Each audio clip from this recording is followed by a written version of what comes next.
हमारे यहाँ नाना प्रकार के ग्रंथ हैं, रामचरितमानस, गीता, भागवत, शिव महापुराण, वेद इत्यादि। सब में अलग अलग ऋचाएं बताई गई हैं। जैसे श्री रामचरितमानस में कांड है, 7 कांड है। श्री रामचरितमानस में 7 कांड हैं।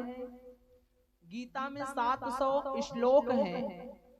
श्रीमद् भागवत कथा में 12 स्कंध हैं। वेदों में सूक्त चलता है और शिव महापुराण में संहिताएं चलती हैं। शिव महापुराण में 7 संहिताएं हैं। पहली है विद्वेश्वर संहिता, दूसरी है रुद्र संहिता, तीसरी है सत रुद्र संहिता, चौथी है कोटि रुद्र संहिता, पांचवी है उमा संहिता, छठवीं है कैलाश संहिता और 7वीं है वायव्य संहिता।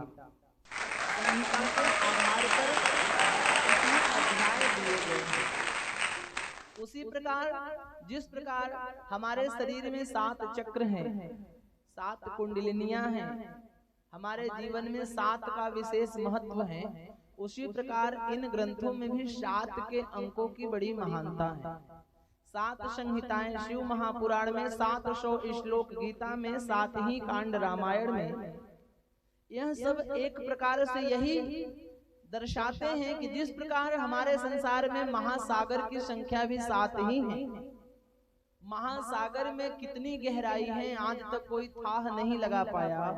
उसी प्रकार ग्रंथों में और पुराणों में कितने रस छिपे हुए हैं, कितने गूढ़ अर्थ और रहस्य छिपे हुए हैं। बड़े बड़े विद्वान, बड़े बड़े वक्ता, बड़े बड़े ज्ञानी, बड़े बड़े अमलात्मा विमलात्मा संत हंस परम हंस आए, लेकिन वेदों की महिमा का पार नहीं लगा पाए। इसीलिए हमारे यहाँ इन पुराणों की महिमा अनंत है। बाबा गोस्वामी तुलसीदास जी तो कहते हैं कि हरि अनंत हरि कथा अनंता, कहीं सुनहि बहुविधि सब संता। तुलसीदास जी के सामने लोग नाना प्रकार के प्रश्न लेकर जाते थे कि महाराज जी ये बात कैसे हुई, महाराज जी ये बात कैसे हुई, महाराज जी ये बात कैसे हुई। अब तुलसीदास जी कितनों कितनों का उत्तर दे। अब भाई इसीलिए तुलसीदास जी ने हाथ जोड़कर कहा, देखो भैया हम जो बता रहे वो भी सही है और आप जो बता रहे हो सो भी सही है। हरि अनंत हरि कथा अनंता, कहीं सुनहि बहुविधि सब संता। परमात्मा की लीला का यहाँ तक कोई पार नहीं पा सका है। इसीलिए इनकी महिमा अपरंपार है। श्री शिव महापुराण में नाना प्रकार के मतों का खंडन किया गया है। हमारे जीवन में शिव महापुराण विशेष लाभदायक है। कहते हैं कि व्यक्ति जब मर जाता है तो मृतात्मा व्यक्ति के यहाँ श्रीमद् भागवत कथा होती है। श्रीमद् भागवत कथा तो मुर्दे को तारती है, लेकिन जीवित व्यक्ति को भी तारने का सामर्थ्य शिव महापुराण करती है। शिव महापुराण जीवित व्यक्ति को भी तार देती है, क्योंकि कहा गया सदा सेव्या सदा सेव्या सदा सेव्या विशेषतः एतच्छिव पुराणस्य कथा परम पावनी। यह कथा परम पावनी और पवित्र है। इसे आप हर समय श्रवण कर सकते हैं, हर समय अपने आप सामने पुस्तक रखकर, ग्रंथ रखकर अध्ययन कर सकते हैं, पढ़ सकते हैं। हम जितनी बार इस कथा का अध्ययन करेंगे, पढ़ेंगे, हमें उतनी बार एक आनंद की अनुभूति होती है, उतनी बार हमें एक नया एहसास होता है। शिव महापुराण, शिव महापुराण में कितने अक्षर हैं? 2 अक्षर के शिव, 2 महा, 3 पुराण, कितने हो गए? 7। यद्यपि शिव महापुराण कथा सुनने की विधि 9 दिन की बताई गई है, पारायण विधि 9 दिन की बताई गई है, लेकिन शिव महापुराण के अनुसार अगर इसमें 7 अक्षर हैं तो 7 दिन में भी आप इसे पूर्ण कर सकते हैं, पढ़ सकते हैं। जिंदगी भी बीत जाएगी तो भी शिव महापुराण की महिमा कम होने वाली नहीं है। पर समयानुसार, समयाभाव के कारण आप 3 दिन भी कर सकते हैं, 5 दिन भी कर सकते हैं, 7 दिन भी कर सकते हैं, 9 दिन भी कर सकते हैं, महीने महीने तक चलती हैं।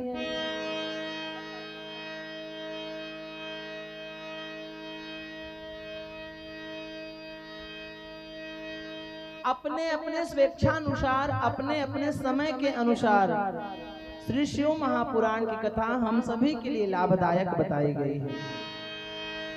विद्येश्वर संहिता द्वितीया रुद्र संहिता तृतीया सतरुद्राख्या कोटिरुद्रा चतुर्थिका पंचम्योमा संहितोक्ता षष्ठी कैलाश संहिता सप्तमी वायव्याख्या सप्तैवं संहिता।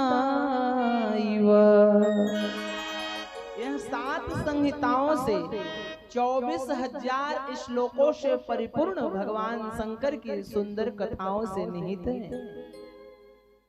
सौनकादि मुनियों ने श्री सूत जी से प्रश्न किया कि महाराज, कल तो आप कह रहे थे कि श्री शिव महापुराण में 1,00,000 श्लोक हैं और आज आप कह रहे हैं कि मात्र 24,000 श्लोक हैं, ऐसा क्यों?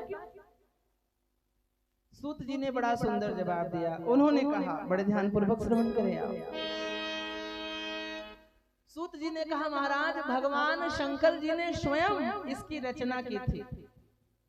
संसार में जितने भी पुराण हैं उन सभी पुराणों की सर्वप्रथम रचना करने वाले कौन हैं? महादेव हैं। रामायण भी हो तो रच महेश निज मानस राखा, भागवत कथा भी हो तो सर्वप्रथम भगवान शंकर जी ने उसे अमर कथा का नाम दिया था और समय पाकर पाई सुसमौ शिवासन भाखा माता पार्वती जी को सुनाया था। अमर कथा जिसे कहते हैं, जिसे सुखदेव ने श्रवण करके अमर हो गए थे। कोई भी पुराण हो, कोई भी कथा हो, प्रत्येक पुराणों में सबसे पहले शंकर जी की ही कथा आती है। चाहे भागवत कथा हो, चाहे राम कथा हो, चाहे वायु पुराण हो, चाहे गर्ग संहिता हो, चाहे पद्म पुराण हो, चाहे कुर्म पुराण हो, चाहे वाराह पुराण हो, चाहे स्कंद पुराण हो, चाहे गणेश पुराण हो, चाहे अग्नि पुराण हो, आप चाहे जितने पुराण खोलेंगे उन सभी पुराणों में सर्वप्रथम भगवान शंकर जी की ही कथा मिलेगी। क्यों? क्योंकि शिव जी को विश्वास का नाम दिया गया। क्या नाम दिया गया? विश्वास। और माता पार्वती जी को कहा गया श्रद्धा। इसीलिए वेदों ने गाया कि भवानी शंकरौ वंदे श्रद्धा विश्वास रूपिणो। जब तक हमारे मन में श्रद्धा नहीं आएगी तब तक मन में विश्वास नहीं जागेगा, और जब तक मन में विश्वास नहीं जागेगा हम कितनों घंटे हिलाते रहे, परम पिता परमात्मा की साक्षरता हमको नहीं हो सकती है। इसीलिए किसी ने कहा कि तन को जल से धुलाना सरल है मगर मन को निर्मल बनाना बड़ी बात है। तन को जल से धुलाना सरल है मगर मन को निर्मल बनाना बड़ी बात है। जिस दिन हमारा मन निर्मल बन गया उस दिन महाराज हमें अपने आप परमात्मा का दर्शन हो जाएगा। क्योंकि भगवान कहते हैं, निर्मल मन जन सो मोहि पावा, मोहि कपट छल छिद्र न भावा। तो इसीलिए श्रद्धा और विश्वास, जिसके मन में श्रद्धा है उसके मन में कभी कपट आ ही नहीं सकता, और जिसके मन में विश्वास है उसका काम कभी अधूरा नहीं हो सकता। हमें परमात्मा की प्राप्ति कराता है। हमारे जीवन में श्रद्धा और विश्वास दोनों का होना अति आवश्यक है। तो इस शिव महापुराण को सर्वप्रथम भगवान शंकर जी ने रचा था, रचकर अपने हृदय में रखा था। इसमें 1 करोड़ श्लोक थे। कितने? 1 करोड़ 100 करोड़, क्षमा कीजिएगा, 100 करोड़ श्लोकों का, 100 करोड़ मंत्रों का शिव महापुराण की रचना भगवान भोलेनाथ ने करी थी। तो यह पुराण इतना प्रसिद्ध हुआ, इतना प्रसिद्ध हुआ कि संसार में सब शिव जी के भक्त होने लगे। अच्छा, अब आप ही देखो, विष्णु जी के भक्त तो केवल वैष्णव धर्म के आपको मिलेंगे, लेकिन शंकर जी के भक्त चाहे राक्षस धर्म के हो वो भी मिलेंगे, वैष्णव धर्म वाले भी मिलेंगे, इंसान भी मिलेंगे, देवता भी मिलेंगे। तो शंकर जी के भक्त सभी पैदा हो गए। तो एक बार शंकर जी के पास 3 लोग गए, राक्षस, देवता और मनुष्य। इन तीनों ने शंकर भगवान से कहा कि प्रभु, हमने सुना है कि आपके पास 100 करोड़ के मंत्रों वाला एक धन है, आप क्या करेंगे इस मंत्र रूपी धन को लेकर? एक काम कीजिए, यह मंत्र हमारे में बांट दीजिए। शंकर जी ने कहा ठीक है। तो 100 करोड़ मंत्र में से भगवान शंकर ने 333 लाख देवताओं को, 333 मनुष्यों को और 333 देवताओं राक्षसों में बांट दिया। अंत में 1 करोड़ बचा। तो तीनों फिर पहुंचे उनके पास, बोले महाराज 1 करोड़ काहे बचा के रखे, ये भी बांट दीजिए। तो 1 करोड़ मंत्रों में से 33 लाख देवताओं को, 33 लाख मनुष्यों को और 33 लाख राक्षसों में भगवान ने बांट दिया। अंत में फिर 1 लाख बचा। तो तीनों फिर पहुंचे और भगवान से उन्होंने फिर कहा कि महाराज ये भी बांट दो। तो 1 लाख श्लोक में से 33,000 देवताओं को, 33,000 मनुष्यों को और 33,000 राक्षसों में बांट दिया। फिर 1,000 बचा। जब 1,000 बचा तो फिर तीनों उनके पास पहुंचे, और जब तीनों पहुंचे तो शंकर जी ने कहा ठीक है। तो 300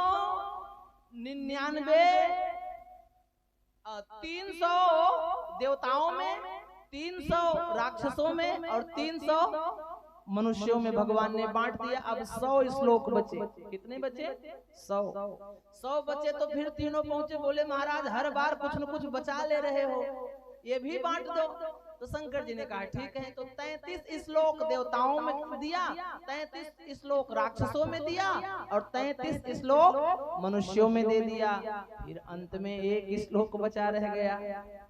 तीनों फिर बोले महाराज हर बार कुछ न कुछ बचा ले रहे हो, ये भी बांट दो। शंकर जी ने कहा देखो भैया सब बांट दिया, लेकिन ये नहीं देंगे, यह एक हमारे पास तो रहने दो। तीनों ने हाथ जोड़ा, प्रभु को कुछ तो दे दो, कुछ तो दे दो। तो जब वह श्लोक शंकर जी ने पढ़ा तो उस श्लोक में 32 अक्षर थे। वह अनुष्टुप छंद का श्लोक था। अनुष्टुप छंद के किसी भी श्लोक में 32 अक्षर पाए जाते हैं। जैसे श्री रामचरितमानस का जो प्रथम श्लोक है, वर्णा नाम अर्थ संघा नाम रसा नाम छंद शामुपी मंगला नाम चकरतारौ वंदे बाणी विनायकौ, यह अनुष्टुप छंद का श्लोक है। इस श्लोक में 32 अक्षर आपको मिलेंगे। तो 32 अक्षर का वह एक श्लोक था। तो शंकर जी ने 10 श्लोक देवताओं को, 10 मनुष्यों को और 10 श्लोक राक्षसों, 10 अक्षर राक्षसों में बांट दिया। अंत में 2 अक्षर बचे। उन्होंने फिर कहा प्रभु ये भी बांट दो। शंकर जी ने कहा यह जो 2 अक्षर है ना, यह मैं किसी को नहीं देने वाला हूँ। बोले महाराज क्या है? बोले यह 2 जो अक्षर है, एक है रा और दूसरा है म। मेरे लिए यह परम प्रिय है, मैं सब दे सकता हूँ, लेकिन राम नाम के धन को किसी को नहीं दे सकता। बोलिए गौरी शंकर भगवान की। इसीलिए तो कहा गया कि यह राम नाम का जो धन है यह बड़ा अनमोल है। शंकर जी राम नाम की महिमा गाते हैं। शंकर जी कहते हैं कि 2 बार द्वारिका त्रिवेणी जाए, 3 बार 4 बार काशी में गंग के नहाए से, 5 बार गया जाए, 6 बार नैमिषारण्य, 7 बार पुष्कर में आचमन कराए से, रामनाथ, बद्रीनाथ, जगन्नाथ, केदारनाथ ऐसे सकल तीर्थन में पग पग के धाए से, और जेते फल होत कोट तीर्थ स्नान किए, तेई फल होत केवल राम नाम गाए से। ये है राम नाम की महिमा। इसलिए तो मीरा आदि कहती है, पायो जी मैंने राम रतन धन पायो, पायो जी मैंने राम रतन धन पायो, पायो जी मैंने राम रतन धन पायो, पायो जी मैंने राम रतन धन पायो। वस्तु अमोलक दी मेरे सतगुरु, वस्तु अमोलक दी मेरे सतगुरु, वस्तु अमोलक दी मेरे सतगुरु, वस्तु अमोलक दी मेरे सतगुरु, कर कृपा अपनायो, पायो जी मैंने राम रतन धन पायो, पायो जी मैंने राम रतन धन पायो, पायो जी मैंने राम रतन धन पायो।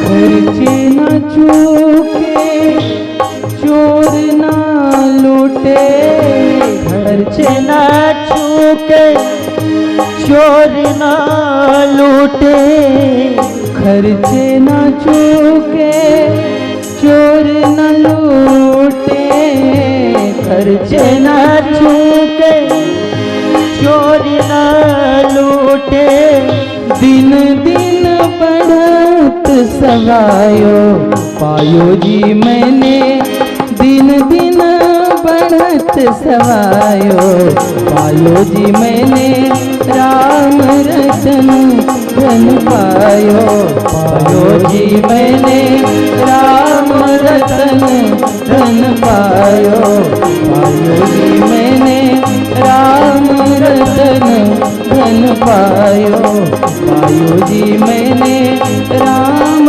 रतन धन पायो। भगवान शंकर के हृदय में राम नाम की बड़ी महिमा है। भगवान शंकर के हृदय में राम नाम की महिमा है, तो राम जी के हृदय में शिव जी के नाम की महिमा है। राम जी कहते हैं कि शिव द्रोही और मम भगत कहावा, शंकर जी से विद्रोह करे और हमारी भक्ति करे, ते नर मोही सपने नहीं पावा, ऐसा जीव ऐसा भक्त मुझे स्वप्न में भी प्राप्त नहीं कर सकता है। श्री रामचंद्र जी के नाम की महिमा भगवान भोलेनाथ के हृदय में कूट कूट कर भरी है, और भोलेनाथ के नाम की महिमा श्री राम जी के हृदय में भरी है। राम जी भोलेनाथ की महिमा गाते हैं तो भोलेनाथ श्री राम जी की महिमा गाते हैं, दोनों एक दूसरे के पूरक हैं। राम जी कहते हैं कि मेरी कथाओं को तो सुनो, लेकिन शिव महापुराण की कथा जीवित व्यक्ति का भी उद्धार कर देती है। सौनकादिक मुनियों ने कहा कि सूत सूत महाभाग धन्यस्त्वं परमार्थ पिता, अद्भुतेयं कथा दिव्या श्राविता कृपया ही नः।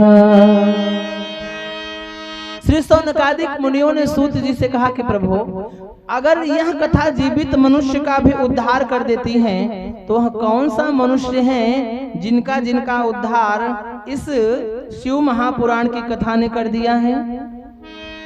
तो सूत जी ने कहना प्रारंभ किया, महाराज बड़े ध्यान से सुनो। किरात नगर में एक ब्राह्मण देव रहते हैं, उनका नाम है देवराज। नाम तो है देवराज, लेकिन देवताओं जैसा कोई काम नहीं है। बोले ब्राह्मण होने के बाद भी वे अपने पथ से भटक गए हैं।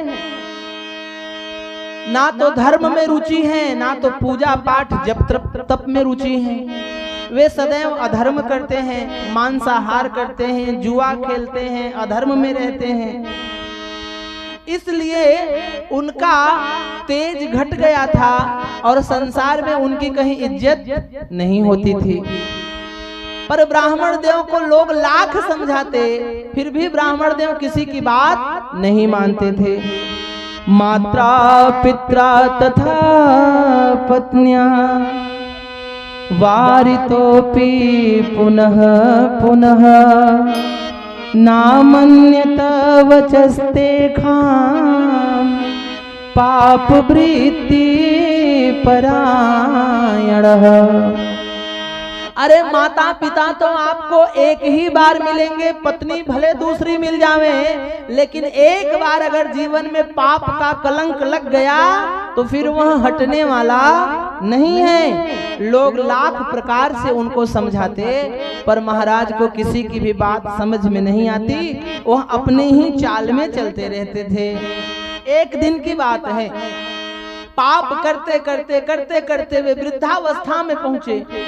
जब वे वृद्धावस्था में पहुंचे तो शरीर में नाना प्रकार के रोगों ने अपना घर बना लिया और नाना प्रकार के रोगों से ग्रसित, ज्वर से ग्रसित, पीड़ा से ग्रसित वे ब्राह्मण देव एक बार घूमते घूमते कदाचित दैव योगेन प्रतिष्ठानमुपागतः शिवालयं ददर्शासि तत्र साधु जनावृतम्। वे घूमते घूमते प्रतिष्ठानपुर पहुंचे, प्रयागराज झूसी। प्रयागराज झूसी में एक शिव जी के मंदिर में शिवालयम ददर्शासौ, एक शिव जी के मंदिर में शंकर जी की दर्शनों की उम्मीद से वे चले गए। वहां एक साधु जी बैठकर शिव जी की कथा श्रवण करा रहे थे। देवराज नाम के ब्राह्मण ज्वर से पीड़ित जब शिव जी के मंदिर में पहुंचे, प्यास से व्याकुल, भूख से व्याकुल, शरीर पीड़ा के मारे व्यथित हैं, शिव जी के मंदिर में यहाँ जाकर लेट गए और शिव जी की कथा इनके कानों में पड़ी। तो महाराज जी कथा सुनाने वाले कह रहे थे, स्थित्वाम तत्र च विप्रोसो ज्वरेणाणीति प्रपीडिता शुश्राव सततम शैवीं कथाम विप्र मुखोद्गताय। महाराज जी कथा कहने वाले कह रहे थे कि शिव महापुराण की कथा सुनने वाला व्यक्ति कितना ही अधर्मी क्यों ना हो, कितना ही पापी क्यों ना हो, लेकिन उसके पाप शिव महापुराण की कथा सुनने से नष्ट हो जाते हैं। और जो पुरुष शिव जी के ऊपर चढ़ाए गए जल के चरणामृत का पान करता है, वह पुरुष मृत्यु के उपरांत शिवलोक को प्राप्त करता है। यही जब देवराज ने सुना तो देवराज ने कहा, पाप तो हमसे बहुत हो गया, अब अंत में कुछ पुण्य का भी उपाय कर ले।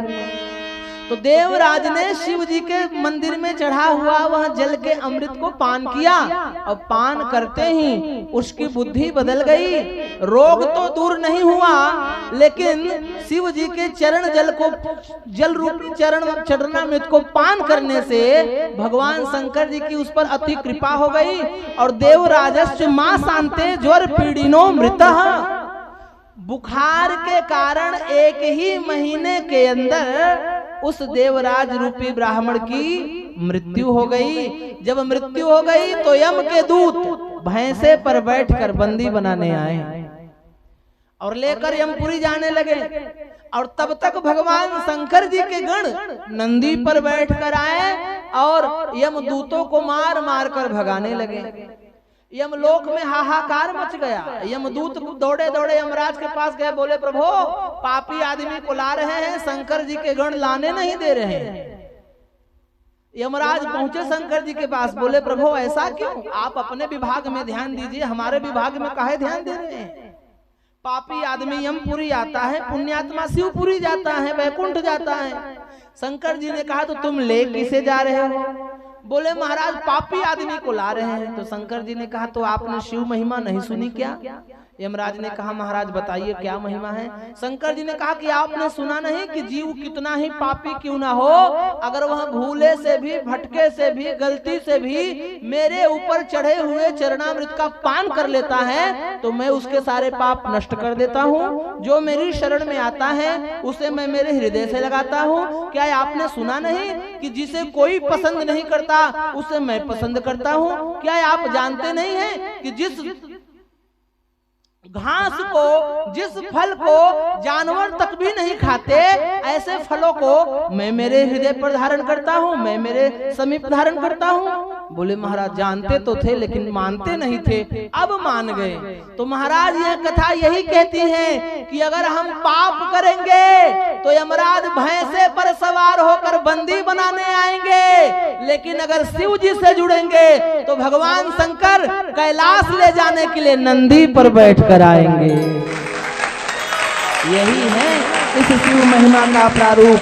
और जब वह देवराज ब्राह्मण भगवान शंकर के पास पहुंचा, शिवलोक में पहुंचा, तो शंकर जी नाराज थे उससे, मुंह छिपा के दूसरी ओर बैठे थे। तो इसने कहा महाराज मैं मानता हूं कि मैं पापी हूं, पर मैंने जितने भी पाप किए हैं जानबूझकर नहीं किए हैं। हमसे जो भी पाप हुए हैं अनजाने में ही हुए हैं। आप ही बताओ क्या कोई जानबूझकर गलती करता है?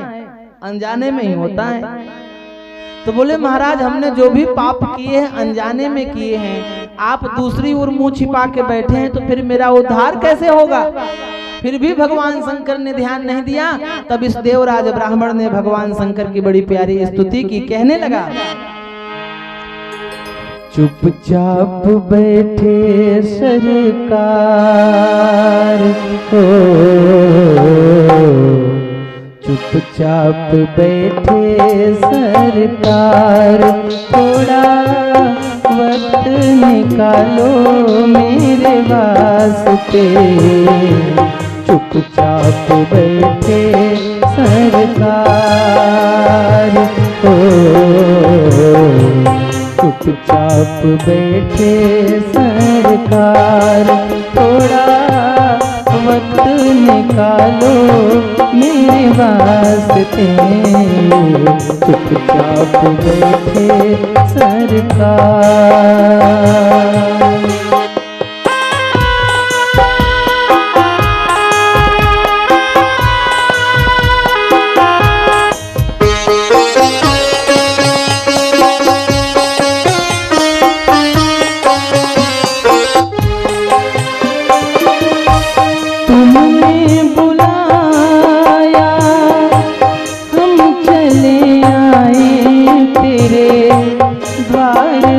बाबा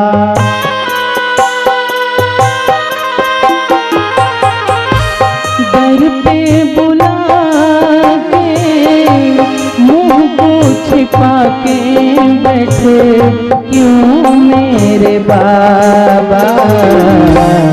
गौर करो ना एक बार, गौर करो ना एक बार। आया द्वार पे तेरे मैं तो सांवरे, चुपचाप बैठे सरकार।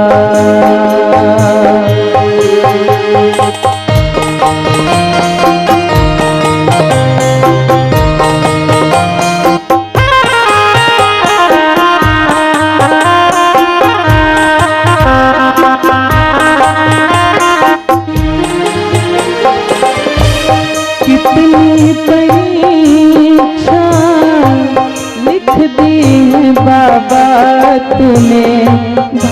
भाग्य में मेरे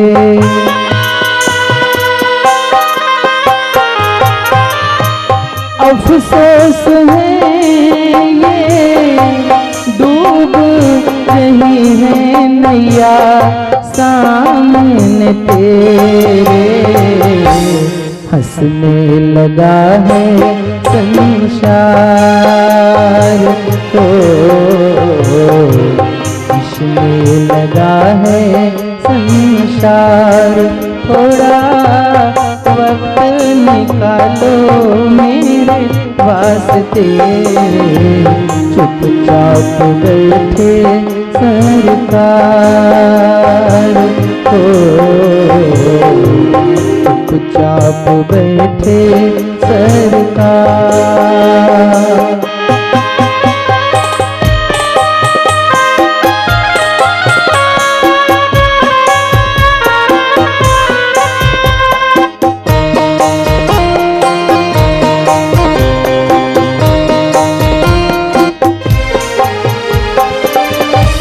हमको लगा ये चौखट तुम्हारी होगी मेरा किनारा,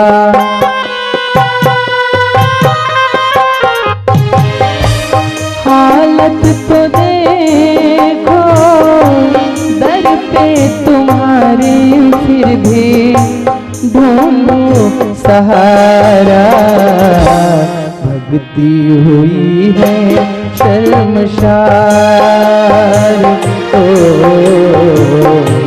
भगती हुई है शर्मसार। थोड़ा वक्त निकालो मेरे वास्ते, चुपचाप बैठे सरकार ओ, चुपचाप बैठे सरकार ओ, चुपचाप बैठे सरकार। बोलिए गौरी शंकर भगवान की जय। नमः पार्वती पते हर हर महादेव।